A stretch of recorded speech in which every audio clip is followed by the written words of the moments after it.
You're listening to Passing Time, a Detroit Lions podcast. We're one pride and all grit, with a passion for Detroit Lions football. Whether you're between meetings, between classes, sitting in traffic, or just relaxing at home, if you have time to pass, pass it with Passing Time. Detroit Lions Talk. Hey everybody, welcome back. You're on the clock. We're passing time with us, a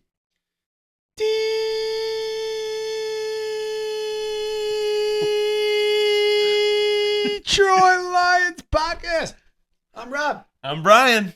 Episode 30. Let's go, man. We were just talking about it. It's 60% of a year. Yeah, 3 decades long. Let's go. Yeah, here's the 30.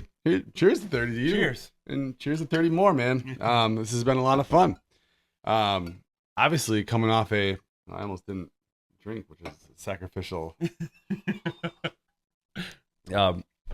So coming off a tough loss here, Brian. Yeah. Lots to unpack here. Got a big game coming up. They all are kind of big games coming up going forward, right? Moving forward, they're all big games. Yeah. So Lions fans, I need you to breathe. All right. I had to do this a couple weeks ago. You know, the bandwagon's been fuller than a Costco parking lot at 11 a.m. on a Saturday, right? And also the bandwagon empties out and it looks like a Halloween USA on Thanksgiving weekend, right? So like, it shouldn't be that way. This is a long NFL season, right? And the bandwagon, the spots should remain full, right? Because this is a long season. We have a good team. There's no panic here, Brian. Is there panic over here? I'm feeling better than after the Vikings game. I'll give you that. Okay. So you're not going to find a lot of panic here. Are we going to find panic later in the episode with Bill? You know, surprisingly positive. Don't give it away. Don't give it away. Don't give it away. Okay. Surprising. Okay. He's surprising. That's good. That's refreshing, actually. Thank you, Bill. Yeah. That's you bucked your trend, buddy. Yeah, let's go. So today's podcast, we're going to start out and we're going to talk about the preview against the Giants because that's coming up in a couple days. We are recording this Wednesday night. That game's coming up, and we are really going to get into that and talk about kind of what the Lions need to do to kind of clean the slate.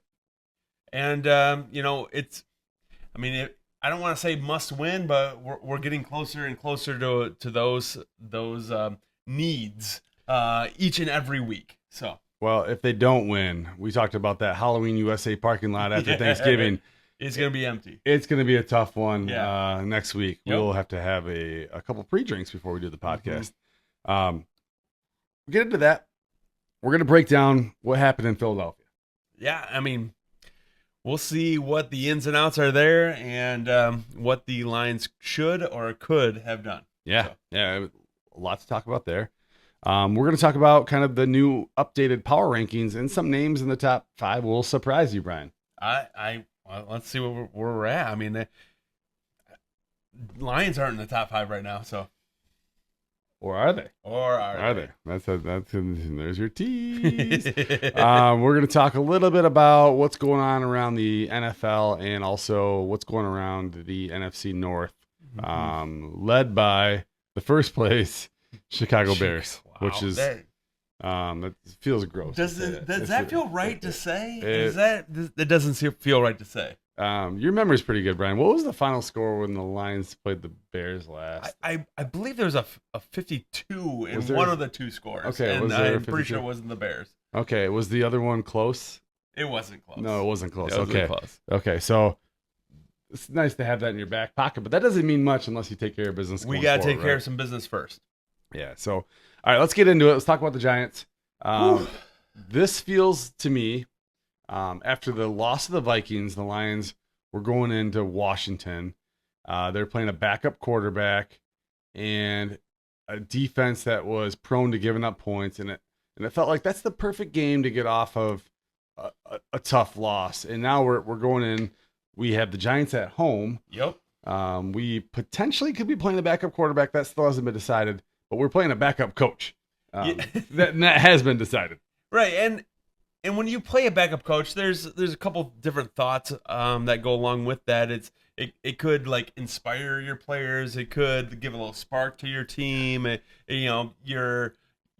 As a team playing that team, you don't know exactly what you're going to get. You don't have all that on tape yet, but we at least had 1 week under our belt, and we get to see them in their week 2 and what they have to offer. So yeah, so Lions are 6-4, returning home, and they're going against a Giants team that's 2-9 on a 5-game losing streak.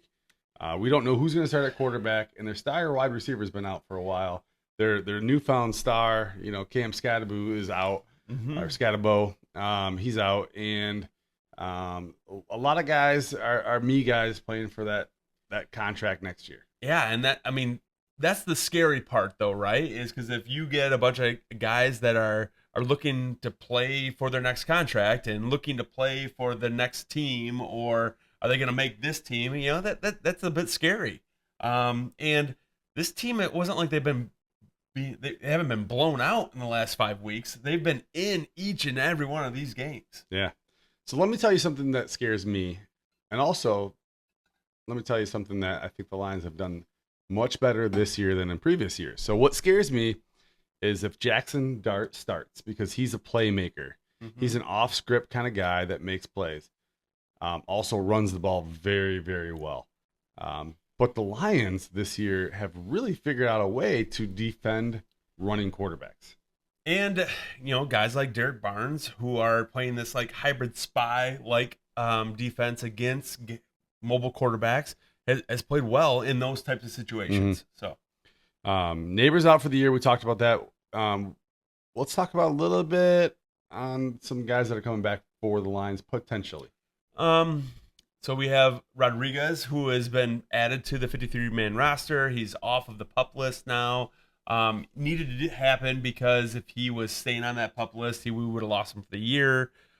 Possibly a DJ Reed. Are we seeing some starting DBs coming back and impacting this game? I'm not sure yet. It looks like he's ready to come back. And that's a huge addition. It puts the Lions into where you're worried about the secondary quite a bit, and you get DJ Reed back, and then you've developed some depth back there, and you feel quite good about the secondary. And not to say that Meek Robertson has played poorly, because he hasn't. He played really well in the absence of our starting 2 cornerbacks, or even Rocky Sin. They played well. And having depth, though, is just going to make us even that much more what we want to be coming down the stretch. Yeah. So, yeah. What about Kirby? It doesn't look like Kirby's going to play again. It looks like he's got another week yet to look at that knee, and hopefully we can get him back come Thanksgiving. Do you want to touch on any other injuries that were announced recently with the Lions and what the Lions they're going to do? Laporta. Scary. Laporta right now has a back injury. If you watch Dan Campbell's pressers, he's talking about day to day, not sure. But we don't know. If it's a back, we're looking at possibly, at the minimum 4 weeks, probably more likely to 6 to 7 weeks. We might get him back in week 18 and going into the playoffs. That's the hope, right? We hope that this isn't season ending. So you're reading some language online, kind of some doctors diagnosing it, and it caught me off guard because you said, "Hey, this would be the best case scenario was a fractured vertebrae." Right, and so Jimmy Liao is one of the guys that I follow. Is a doc that writes for Lions Wire, and he does a great job of getting at least some of that insight that I don't have as a doctor. So he gives you that perspective of, if there's a back injury, this might be the best case scenario. So we have our own in-house doctor, Dr. Baki. Shout out, part of the crew over here. And he just kind of highlighted that back injuries they're tricky. Each and every one of them are pretty unique in what they have, and you want to stay away from the spine. You want to stay away from slip discs, but I guess cracked vertebrae are best case scenario. Yeah. Which is crazy. It's crazy. You hear that and it's just like, oh boy, maybe he's going to retire, but no, that's best case scenario. Vegas had this line open up at 11.5, down to 10.5, over under at 50.5. to start this game. So the Vegas is thinking that the Lions are gonna they're double-digit favorites. They're gonna win this game. Yeah, that's the hope. I mean, we are still talking about a 2-9 Giants team that has fired their head coach, that has a pretty banged up quarterback, and their best wide receiver and their best running back are out. Mm-hmm. So can I ask you a couple questions here and get your kind of raw thoughts here? Let's roll. Can Detroit regain their offensive efficiency this week at home against the Giants? If they can't regain their efficiency this week, they are not going to regain their efficiency. I do believe this is, like we've talked about against Washington, about get right. This is, again, one of those get right games. And I think Dan Campbell's going to self-scout. We forget a little bit that this was, the Eagles game was Dan Campbell's second game this season calling plays. And, it takes some work. It takes some practice. It takes, the bullets flying in order to get comfortable again. And hopefully this moving forward, we can get comfortable. Okay. So. All right. Can the O-line bounce back after the tough week that was last week? We'll talk about this more, I think, as we go on. But I think the O-line is what it is. I'm not going to say that they're elite by no means, but I think they can get back to average, and I think they can get back to maybe just above average. I think we have, if you look at it, we have a banged up left tackle, we have a backup left guard, we have a center that is not Frank Ragnow, and we have a rookie right guard, and Penei Sewell, who is by far our best offensive lineman, and I will still say that he is a Pro Bowl caliber player right now. He's hurt. Like he won't tell you he's hurt, but you see how much tape is on that left ankle, how much tape is on his right ankle. He's probably, everything else is hurting as well. He's gonna play the best that he can, and he's gonna give you all that he can. I mean, what they say is like everybody's hurt right now. Everybody's hurt right now. Just what degree are you hurt, right? Like, sure. are you an 8 out of 10? Are you a 7 out of 10? I'm just hoping that they're an 8 out of 10. That's my concern. Yeah. I think Taylor Decker is probably more like a 6, maybe even a 5. Yeah. And you even see Tate Ratledge, he leaves the game 1 or 2 plays each game, the last couple. So this will all come full circle after these questions. Later on, we'll talk about, some of the keys where we think that the Lions are going to do well. I'll even give you a couple fun picks that are going to resonate later on. But another connection needs to get restarted. It's Goff to Amon-Ra St. Brown. Yeah, I think they were just a little bit off. I think there were a couple of reads that Amon-Ra had that he thought they were man coverage in some choice routes, and Goff maybe looked at it as that man coverage might have been a little bit looser. So he thought he might sit down on a couple of those routes. They missed. I don't know if that was because of the pressure coming from the interior. I don't know if that because the glove. I don't know because of the weather, the wind. But ultimately, like those two didn't find each other, and neither of them are throwing each other under the bus. They're doing what good teammates do, and I do believe they're going to get right. Yeah. How scary is it playing against a team that has nothing to lose? I mean, it's scary, right? Yeah. I mean, the Giants aren't a typical 2-9. Okay, I'm going to compare them. They're not the Las Vegas Raiders. Okay, they're not. Like the Las Vegas Raiders, you look at them and you're like, that's not a good football team. The Giants have pieces. They had Sexy Dexy's a piece. Brian Burns is a piece. Even first round Abdul Carter is a piece who's not necessarily played great, but they have these Jackson pieces. Dart, Malik Neighbors, who won't be playing, right. Cam Scatabo. Yeah, this is a scary team moving forward. We just hope we're getting them in the right spot, at the right time. Is this an attractive job then? I mean, they're going to be hiring a coach next year. Is this something that can be turned around quickly?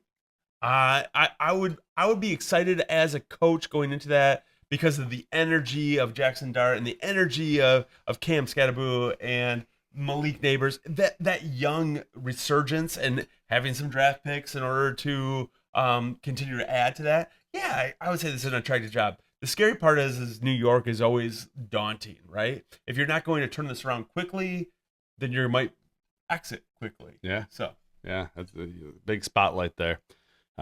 So moving forward, let's talk about a couple things that excite you this week. Okay. So give me one thing that Lions fans should be fired up for on Saturday. Get us rolling, get us like prime the pump a little bit here. So the Lions don't lose back-to-back games. We've talked about this every time that the Lions. I mean, there's been 4 times that the Lions lost games, right? And the response that comes from those games is usually one of the Lions' best games. Yeah. So I'm hoping that we get that same resurgence. Dan Campbell, if you listen to him today, which is Wednesday, and his presser fires you up a little bit. You know, he gets you excited about, you know, we're looking at this game and this game only. We have to. We're not worried. We're going to continue to grind this, and we know who we are. We're going to continue to make those small tweaks and move forward. So what's important is you just worry about what's in front of you. Like, we got to get another win, you know, and we got to get back on our feet. We got to play better ball in all 3 units. And so really that is the focus. New York Giants, don't worry about anything else. Don't worry about what's out there. Don't worry about the NFC North. Don't worry about the rankings or this, that. That doesn't matter. We have to win. And so all our focus goes into winning and understanding this opponent we're getting ready to face, period. And put all your focus there. And then we'll attack the next challenge when it comes. But right now, it's got to be that. We're not going to press too much because he did talk about in this presser that as soon as you become, I guess, panicked, that bad things can happen and people start not doing their job. They do other people's job, and that's when bad things can happen. And it's absolutely Here's true. what I've said. We've had urgency. Yeah, I mean, we're an urgent team. Things haven't gone our way that we would like. I mean, we would love to be sitting here undefeated right now, and that's not the reality. We're not undefeated, right? So, but there's an urgency that's there. And I know this, if you say, well, let's wrap up more urgency, that's when you start making mistakes. That's when you start panicking. That's when guys start doing things they shouldn't do. They're trying to make plays, and then they cost us all. You know, that's where bad stuff really happens. So, because that means you don't really believe in what you're doing. You're grasping for straws. I know what we're doing. I know what we need to do. We go back to work. We clean up the little things. All right, we adjust, we adapt, we move on, and let's find a way to get a dub. I mean, if we just stay the course, we stay consistent, we look at the game ahead of us, which is the New York Giants. As soon as we start looking beyond that to the Thanksgiving and Green Bay, we're going to lose this game. This is going to become a trap game. But as long as we keep what's ahead of us in focus, well, we're going to be fine. Yeah. So who do you think a breakout candidate is this week? Like one guy you're excited about this week, it was like, hey, you know what? We're going to get this back, and we're going to do it behind Monty. Okay. And I'm going to give a co-winner of this is Amon-Ra St. Brown. All right. You know, those 2 guys, I think, bounce back well. I think Dan Campbell recognizes that Monty is doing that dirty work behind the scenes. I think you talked about this off the pod a little bit, is that Monty is a guy that might not get his accolades, and he might not get all the carries right now because Gibbs is so good. But there's so much to say about what he does beyond just getting the explosive plays. He's wearing them down, his ball control, giving the defense a rest while he goes out and chips away at 4, 5, 6 yards of carry. And he gets teams to bite on play action, opens up the offense. He's a tough, hard-nosed player. And people don't like tackling that guy, Nope. you know? And you look at what he did against the Eagles. I mean, the rushing attack of the Lions against the Eagles was not great, but what did Monty do is he got his, man. He was able to make those hard yards and punish the defense. So it's something to say, and I think that we're going to be able to utilize him more against the Giants. He just didn't get enough. He right? didn't get enough. No, yeah. for sure. Yep. What are a couple things that make you nervous, Brian? What could keep this game closer than expected because of what? Sexy Dexy. Dexter Lawrence is an interior D lineman that could create some pressures through a questionable rookie right guard and Graham Glasgow at center and a backup left guard. If he is able to get pressure into Goff's lap, Goff is less than great.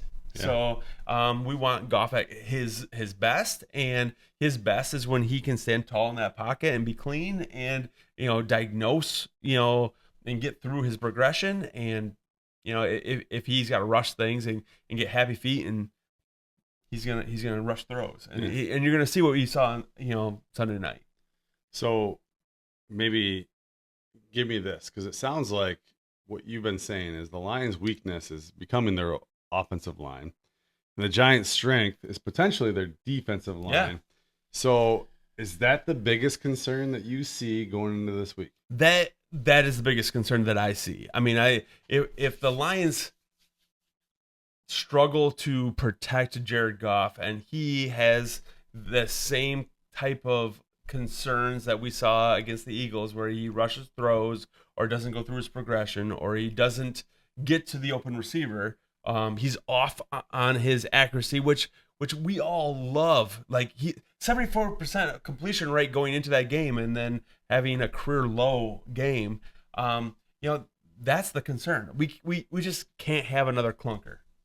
And we've talked about it many times. Goff is good for a clunker or two throughout the course of a season, right? And that was certainly a clunker. It was.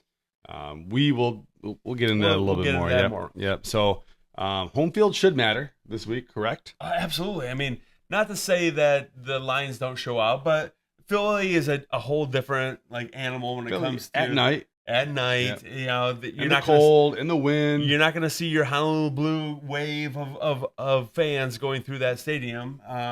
They're Super Bowl contenders again. They're Super Bowl champions. They have their fan base, and they're going to be there. So throwing batteries and doing all the things, right? Is there still a jail in the basement? I don't know. Is that old wives' tale? But yeah.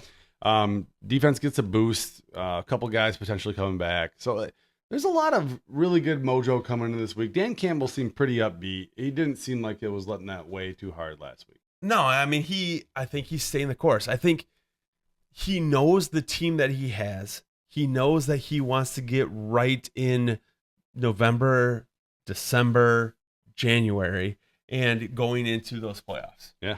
Okay. Let's just get a reaction from you. I'm going to read you some stats on both sides of the ledger. Okay. I'm going to talk a little bit about where the Lions rank offensively, and then also where the Giants rank offensively. Okay.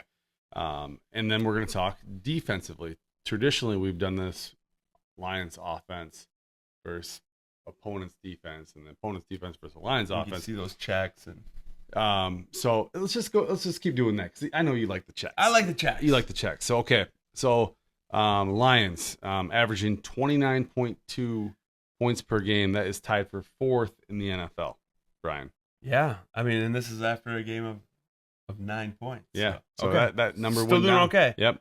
The New York Giants giving up an average of 27.3, which ranks them 29th in the NFL. So that would give the check to the Lions, correct? That seemingly would give the check to the Lions, right? So should be fine. So moving on, we don't have to do a lot of reaction. So we're looking at in the close to 30 points in this game, right? We're looking at wow, that over, right? The Lions might hit it by themselves, right? Yeah. So, all right, total offense, Lions averaging 367 a game, 5th in the NFL. The Giants giving up 375, which is 29th in the NFL, Brian. Does that give the advantage to the Lions again? I think that's. Are you doing green checks? Is it green checks? We should give green checks. Yeah, all right. I think that's a green check yeah. there. Yeah. Rushing offense, Lions averaging 130 a game, 7th in the NFL. The Giants are giving up 150 a game, which is 30th in the NFL, Brian. So green check. That sounds like a green check. Okay. That sounds like another green check. Yeah. Lions passing the ball for 237 a game, 9th in the NFL, which is their lowest stat so far that we've talked about. Mm-hmm. Passing defense for the Giants, giving up 225 a game, which is 22nd in the NFL. So green check. We have to give another green check. So if you can see the trend, we're going to continue this trend. Keep going. Yeah, keep going. Oh, well, Sorry. it gets worse here, Brian. Okay. So Sorry. third down offense for the Lions. Okay, this is where it gets worse. 36% on third down, which is 27th in the NFL. Yeah. Third down defense for the Giants is 40%, and that's 18th in the NFL. So it does give the check to the Giants there, right? It does. But do you want to give a caveat here? I do, because I do think that the Lions' third down can be swayed. I think their numbers are a little bit misconstrued because they go for it so often on fourth down that majority of those third downs are looking to get into fourth and manageable, not third and manageable. So, I mean, it's something to consider, right? In an ideal world, and I think we'll talk about this in a second, is that the Lions' strengths are starting to shift, and the way that the Lions approach and how aggressive they are, they might need to consider the way that they approach that as well. We will talk about that. We'll talk about that. Okay. So, red zone efficiency. The Lions are converting in the red zone at a 67% clip, which gives them fifth in the NFL. Okay. The defense for the Giants, they are giving up at the clip of 73%, which is last in the NFL, Brian. Just so that I'm thinking this through correctly, advantage the Lions? That seemingly would give probably the steepest advantage to the Lions, right? And then giveaways. The Lions have given the ball away. And one caveat here: this is not counting fourth down, turnover on downs. They've given the ball away 7 times this year, tied fourth in the NFL. Takeaways for the Giants: they've taken the ball away 6 times, which is tied for 30th in the NFL. Again, let's go Lions. Let's go Lions. So a lot of check marks. We will run through the second half of this a little quicker. Yeah. And we'll talk about the Giants. The Giants on offense. Points per game, they've been averaging 21.5, which ranks 23rd in the NFL. The Lions on defense have been giving up 21.5, which ranks 10th in the NFL. So technically, it's advantage Lions there. Technically, yes. That's close. Yep. Total offensive yards, Giants have been averaging 333, 15th in the NFL. The Lions give up 291, which is 5th in the NFL. Advantage Lions. Yes, Let's go. advantage Lions. Rushing offense. The Giants rushed the ball for about 125 without Scattaboo now. It's a little bit skewed. That's 10th in the NFL. The Lions' rushing defense gives up just under 100 yards, which is 8th in the NFL. That's the tightest, like right there is going to be the closest that we're going to see. Yeah. We'll give a neutral there, huh? Maybe we'll get an equal. Yeah. I mean, give them a bone there. Passing the ball, the Giants average 208 a game, 19th in the NFL. Lions are giving up 192 a game, which is 8th in the NFL. Go Lions. Third down, Giants, they converted a 40% rate, which is 12th in the NFL. Detroit defense, stingy, giving up only 34%, 4th in the NFL. Go Lions. On third downs. Ultimately, like we're going through these numbers, and do you have one more? No, we can just stop the bleeding here. This is, if the Lions don't win this game, like I'm sorry, I'm gonna say this. If the Lions don't win this game, we have bigger concerns, right? And our bigger concerns go on to postseason question marks, and our bigger concerns go on to we're probably gonna start talking about draft picks next week. So. That's going to be depressing, but we are really good at talking about draft picks. We've spent a whole offseason talking about draft picks, and we filled a lot of content with that. That's good. It's good content creation stuff, but sure. You want to start that in the summertime. I don't want to start. I don't want to. I'm not ready for that right now, right? I'm still ready to talk about the Lions in postseason. Are they still NFL, Super Bowl contenders? Can we win the NFC Championship game? How are we going to do against the Rams? All of these things are still in our future. Yeah. So, I think putting a bow on this one, the Lions should win this game if they play clean, or the Lions should win this game if they... The Lions should win this game if they play remotely close to what they even played against the Eagles. Mm-hmm. We all are going to look at the Eagles game, and we're going to look at that here in a second, and question the offense, and question the quarterback, and question the offensive line. And if they play remotely close to that, they're going to win this game. Mm-hmm. Before we get in the Eagles, let's look at the Lions. Let's talk power rankings. talk a couple things because I think this Eagles conversation is gonna get long. Yeah, we might So, talk about some things. Brian kind of pulled some power rankings from around the NFL and merged them all together. Most of this NFL.com, ESPN.com stuff. And what we came up with is Seahawks 1, Rams 2, Colts 3, Eagles 4, and your Detroit Lions on an aggregate basis are 5th. And yeah, I'm not sure if that's accurate. I'm not sure where maybe it is. But right now I see, Rams towards the top there. Seahawks is still very, very good team. Denver might be involved in that conversation as well, but your Lions are still contenders. Yeah. And we still got to consider them as a solid team. So Microly, we're really judging it hard, right? But Yeah. macroly, teams know that the Lions are legit, and the NFL is.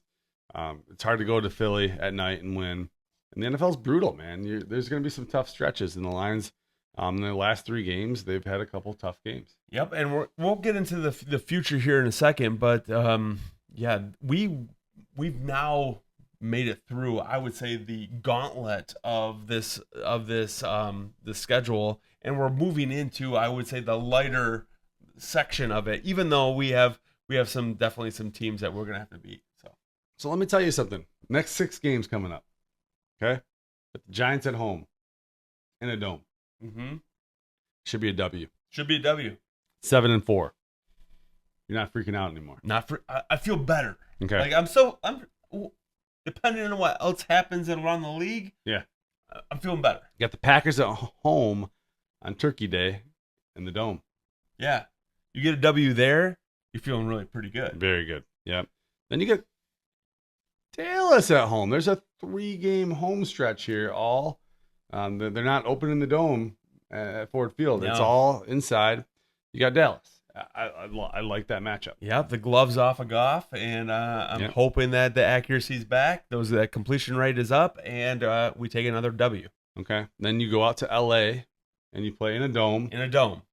Against the Rams. And the Lions have had some good results against the Rams over the last couple of years. We have, and I think that's probably what heightens this a little bit even more with a Matthew Stafford. I haven't beat my team. I'm gonna go out there with a vengeance. I'm gonna try to get the W. This is gonna be the biggest test, in the past. He's been trying to get the W every year. It's not like he's like, sure, I'm tired of it, right? I hear you, but he's got a good solid team right now. They're playing great football. Matthew Stafford is playing MVP, caliber football right now, and it's gonna be a test.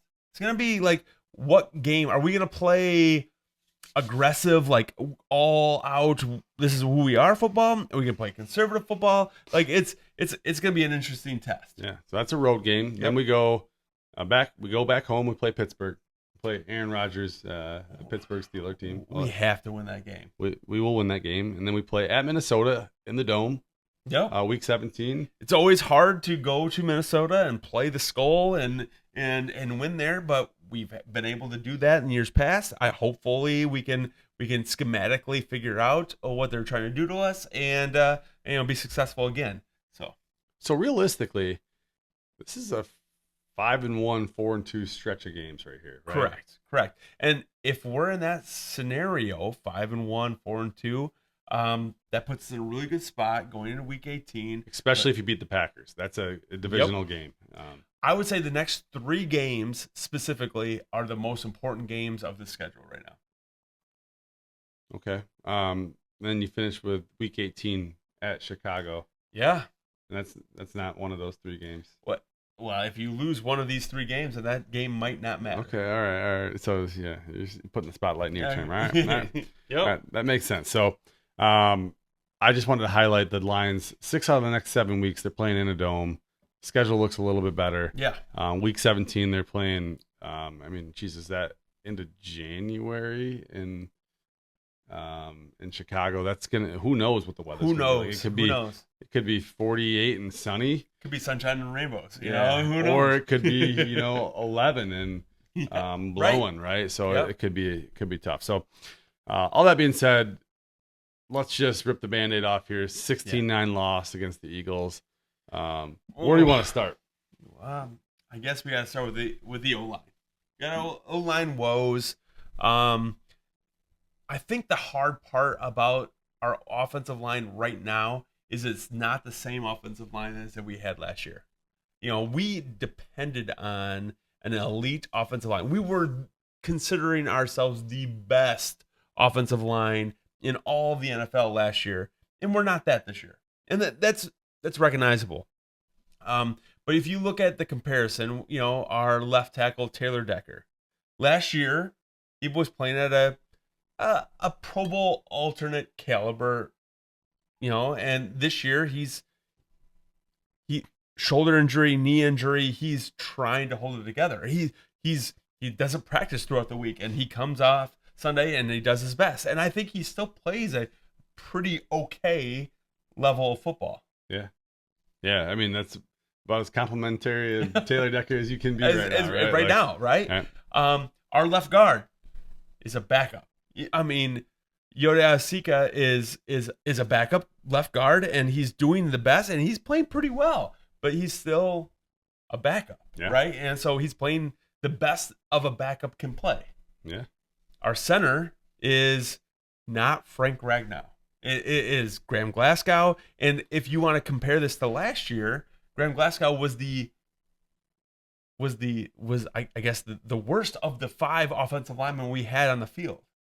Mm-hmm. So now we're expecting him to play a different position, one of the arguably the most important positions, you know, outside of left tackle, on that offensive line. I mean, he's calling out protections, he's calling out schemes, he's making adjustments on the fly, and he's expected to block well, right? And he's probably the healthiest of all 5, you know, offensive linemen right now. Yeah. So, do you think this is more personnel than scheme for the Lions? I think it's a combination of the two. Okay. Right? So tell me about the scheme. So our scheme right now, we're expecting guys. And when we add that Dan Skipper to the 6 offensive linemen, and then trying to expect him to cut off guys away from the play, and he's not able to do that. I'm looking at, you know, our dual blocks and then climbing to linebacker, and we're slower to climb to linebackers. We're getting beat one-on-ones with a rookie right guard at times, where we're like, let's be honest, Tate Ratledge is great at times, but then looks like a rookie at other times, which is very understandable. But he's definitely not a Kevin Zeitler, which we had last year. Mm-hmm. So yeah, which maybe contributed to 5 tip passes. Which I mean, let's be honest, our interior D-line, the interior D-line of the Eagles is great. Mm-hmm. You know, they were well coached. They are talented. They got push, and when they didn't get there, they got their hands elevated. And that just so happens that Goff threw into those 5 separate times. Yeah, one that resulted in a interception. So that was tough. Also, let's talk about 4th downs. Okay. All right. Let's talk about 4th downs. So the Lions' DNA, it's my belief, and this is going to be a question, but I'm going to make it, one of those like self-fulfilling questions. The Lions' DNA has always been, you know what, we're ready, we're going for it, and that's made the Lions who they are, and that's their identity. But it doesn't work every time. And when it doesn't work, and it really doesn't work, you got to look at yourself in the mirror and make sure that you are still that person, Brian. Are they that guy? To be honest with you, I think that they have to look at themselves, and if they are that guy, or if they want to rely more on their defense. Because last year they relied on their offense. Their defense was banged up and injured to the fullest of extents, and they needed to score 30-plus points each game in order to be in it. Yeah. This year, they don't have to. Evidence last week. Yeah. But their identity doesn't go away, right? Like you built this on this chassis of aggressive play calling. And if you want to break down each and every one of those 4th down plays, I mean, they were close.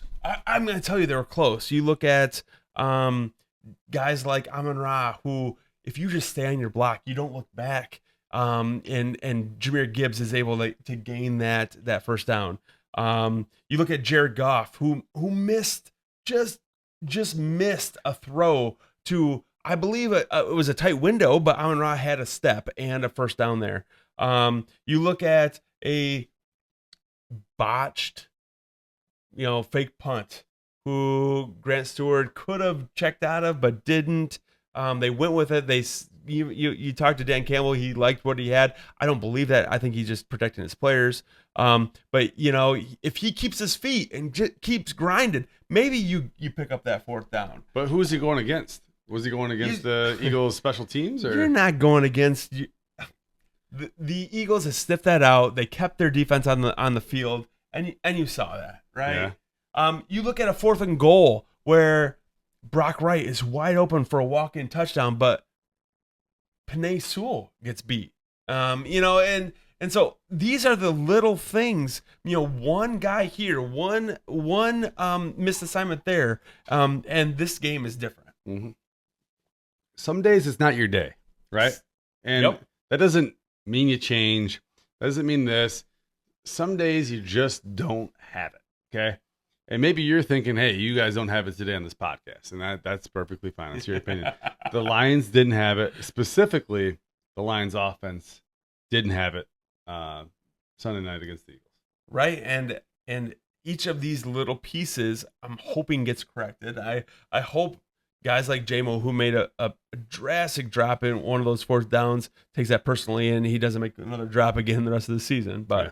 We'll see. I hope Jared Goff takes it personally, takes the glove off. I hope Amon-Ra takes it personally and finishes his block. I hope that we recognize that this defense or this team is different than it was a year ago, and we need to rely on a high-performing, elite defense and start relying on those guys and thinking, we don't have to score 30 points a game in order to win games anymore.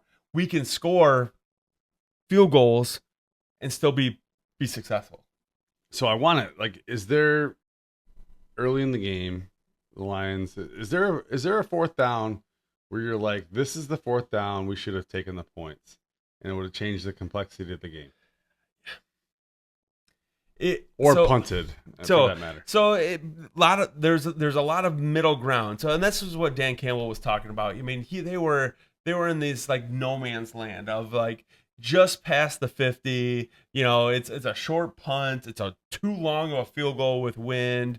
What are you going to do in those situations? But I think that at your plus 48, at your plus 46, at your plus 43, you try to drum off sides, take a penalty, and then punt it at that spot and play that field position game. And this game is a little bit different because the Eagles, that's exactly what they did. Mm-hmm. And who came out on top?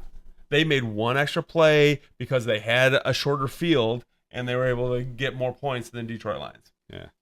Do you want to comment on the tough whistle at the end of the game, or has that been beaten to death out there? I think that's been was it a penalty? No, it wasn't a penalty. It wasn't a penalty all game. It wasn't a penalty at the end of the game, but that wasn't the reason that the Detroit Lions lost that game. Mm-hmm. Yeah, it would have still taken a miracle kind of to get Absolutely. The ball back and drive down the field. Yep. Identity crisis then, or a rough patch? 2 out of the last 3, or you're kind of signaling that maybe they should transition to a team that takes the points and relies on their defense. And are we at this fork in the road? I just think it has to be situational football, right? And I don't want to take we talked about this. We don't want to take the identity away from the Detroit Lions. What has made them great is going forward on 4th down and converting. So anytime they go forward on 4th down and don't convert, we're going to question them, and that makes sense. Yeah. But every time they go forward on 4th down and convert, we praise them. I don't want to take that necessarily away, but I also want them in certain situations, like a game against the Philadelphia Eagles, to consider our defense is playing great. Their offense is playing poorly. Our offensive is playing poorly. Let's take the points. Yeah. So, a little bit of both. Yeah. Anything else that you want to just talk about there with that game, or do you want to move on? The only other thing I consider is like our special teams have got to be better. Yeah. And we got to be better, whether it's, kicking field goals and or kicking extra points and missing them. And I get that We probably should talk about that. Yeah. Dumb, stupid. Like, because you've said this. I mean, I want you, let's let you talk about this for a second. I got to let you go first because I think you're getting to my point, and I just want to capitalize on the topic. Okay. So Jahmyr scores his touchdown, looks great doing it. 2 plays, Amon-Ra, huge play, Jahmyr crossing, nobody can catch him. Celebration, jumps on the And how much time is left in the second quarter at this point? Is not enough. 4 minutes? Maybe. Okay, less than that, right? Okay, yeah. I mean, it was so don't be dumb. Uncle Mo is a big deal in everything, man. When you have momentum in life, it doesn't matter if it's a sport, if you're a principal and you've had some great meetings with parents or with kids or with teachers, if you're a dad and you're like getting momentum with your kids, if you're on the dating apps and people are swiping your way, momentum is a really big deal in life. And also, when you lose momentum, it can bring you down, right? Like people aren't swiping your way, and maybe you're just gonna eat popcorn in the basement, and then you're 20 pounds heavier, and then your momentum is gone, right? Like, so there's a lot of things. And when Jahmyr did that, and you have a chance to go up, and you don't, the momentum got sucked because the Lions were getting the ball after halftime. They would have sent this defense on the field that had been playing great ball. Great football. Outcome would have been it would have changed everything. And then do the Lions? Do they need to go for 4th downs? Do they take field goals? Do they take a 4-point lead, which is a bigger deal than a 3-point lead? Not that happened because the Eagles scored right after that, but it just changed the whole complexity of the game. And you said it, that momentum shifted. As soon as Jahmyr jumped on that goalpost, that momentum shifted. Yeah. And you saw him on the sidelines. He's still happy and he's still Jahmyr, and that's great. And he apparently didn't know that was a rule, but that's his job to know that's a rule. It's his job to know that's a penalty.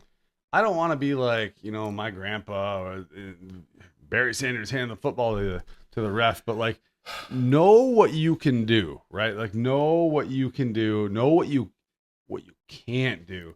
And in big games, err on the side of like, you know what? I know these are some tried and true celebrations that are legal, and I'm gonna stick to that. And if you watched Amon-Ra's, his podcast, he's like, dude, do you if you get fined? Don't do you if it's going to impact our team. Yeah. One more quick thing I just remembered. The Lions were able to stop the tush push twice. And we talked a little bit last podcast. Like the wrinkle there, it was get low and drive. And guys like Tyleik Williams and DJ Reader, who were, Dan Campbell called them tree trunks, right? Grown roots. I mean, these guys were able to just not be moved off their spots. And that also caused, so we were able to stop them twice. And then it also caused false starts 2 other times. So the hand tapping game one time. And that was, the Lions may not have done anything necessarily different than anybody else, but they're doing it better. It was quite impressive. So I mean, a lot of praise for that defense. Let's go. Yeah. So let's get into OnePride Picks. 3-1 in the year now. I got a little overzealous last week. I gave you a fun one, and all of them were there for the taking. Jahmyr hit. Lions didn't win the game. Brock Wright was targeted, I think, 8 times in the game, and didn't come up with the 15 yards needed. Which is a bummer, but I'm not going to cry over that. This week we talked a lot about earlier, just Lions favorable matchups with all the green check marks against the Giants defense, and then vice versa, right? So, but this game opened up at 11.5. Lions were giving up 11.5. It's moved to 10.5, and the money's flowing in the Lions, and that's a bad sign, my friends. That's a bad sign. That's a big number. Anyways, that's a backdoor kind of cover number where the Lions are up, 16, Middle of the fourth quarter, and the Giants go pour one on at the end just to kind of like get that cover. So I'm a little bit worried. I like the Lions a whole bunch, so I temper myself a little bit, and I'm gonna go back to some of my roots here. But I'm still gonna parlay it. I'm gonna say take the Lions money line this week, which doesn't give you a lot. Lions money line is minus 550, right? So you're betting 10 to win 450, which it isn't great odds. But I'm gonna say tack on a Monty anytime touchdown. Okay. And tack on a Gibbs touchdown. And they do it Okay. often where they both score. Yep. If you put those three together, you're getting Lions money line, Jahmyr Gibbs touchdown, David Montgomery touchdown. You're getting about a plus 130. And if you wait till game day, those apps will give you those like, hey, here's your parlay booster. And you might be able to tease that up to, 150, 160. If you want a sneaky value prop, I like David Montgomery for 50 yards plus. That's even money right now. Okay. I do think that the Lions are going to try to control the ball, grind him out, and give him some love and take some pressure off of Gibbs. And then, Brian, if you had to bet spread here, would you give the big number? I guess I wouldn't, only because what I've seen in the last several weeks where the Giants have played ahead in those games and lost it in the end. I mean, you look at what they did against the Bears. You look at what they did against even the Packers, who were tight and only won by 7. You look at what they've done and where they've been playing ahead and lost it in the end. They're still playing good football. Yeah. Okay. Well, you've passed the time with us. Now it's time to cash in. So take that to the bank. We're going 4-1. We'll talk about it next week. Love it. We are not a gambling website. We don't promote gambling. 1-800-GAMBLER. If you have gambling problems, 1-800-GAMBLER. This is just fun stuff, man. Fun. Put a buck on it. Have fun with it. That's all we're ever here to do. So maybe last segment here. Do you want to talk about passing time in the hallways and talking with Bill and getting Bill's bullet points? Love Bill. So surprisingly enough, Bill has talked to me with a positive outlook on the Detroit Lions and says things such as the Lions are starting to trend towards playing their best football towards the end of the season rather than playing their best football at the beginning of the season. So he sees the Detroit Lions right now starting to trend upwards. Okay. And we're in the part of the schedule where Bill is very excited, like moving forward. But he does say the next 3 games, like I say, like you say, are pretty important. So if we lose this game, and he's ready to look at the draft and like off-season stuff and ready to move on. But right now, in the next 3 games, if we are able to take care of home and move into the Rams, if we can go 3-0 in the next 3 games, we're in a really good spot. Yeah, that's by my math. It's 9-4, right? Yeah, that's 9-4. But again, like you look across the NFC, 9-4 might not do it. It's going to take 10, 11 games in order to make the playoffs. To make the playoffs, 9-4. You think 9-4 is not going to do it? Okay. 9 is going to be tough. It's this right now. Look. You've beat the Packers. Yep. And the Packers have a tie, so you've overtaken the Packers. You've beaten the Cowboys, which are in the hunt. They also have a tie. You got your Bears, who are winning by the skin of their teeth every single week. But they're winning. And we were going to talk about it. We're getting a little long on the tooth here, but Brian,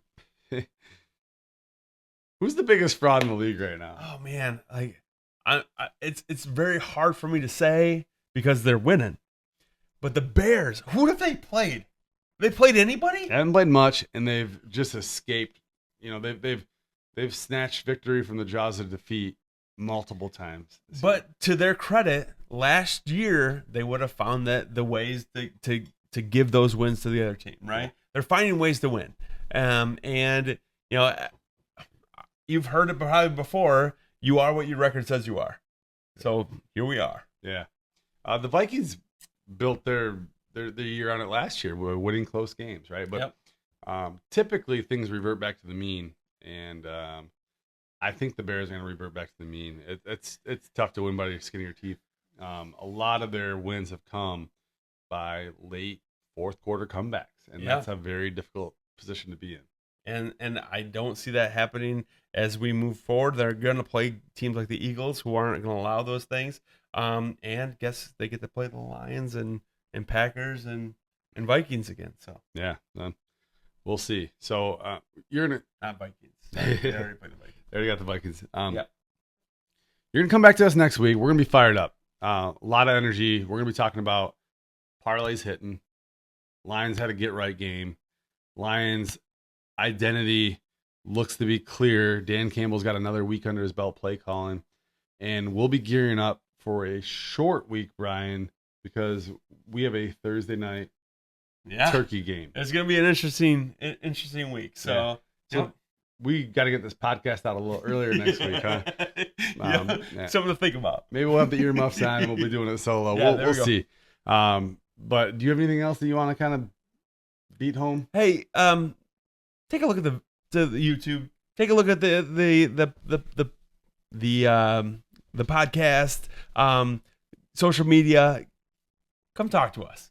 Apple, Spotify, all the things out there. We're on it all. Yeah, like and subscribe. If you enjoy this even a little bit, tell somebody. Because, this past week we kind of got a hit, but at the same time, we still like doing it. It's a therapy session for us. It's an enjoyable thing that we get together and have a drink and talk about the Detroit Lions. And if you want to be a part of that, drop us a comment. We're trying to make you some money, too. Come on. Let's go. A little bit of fun.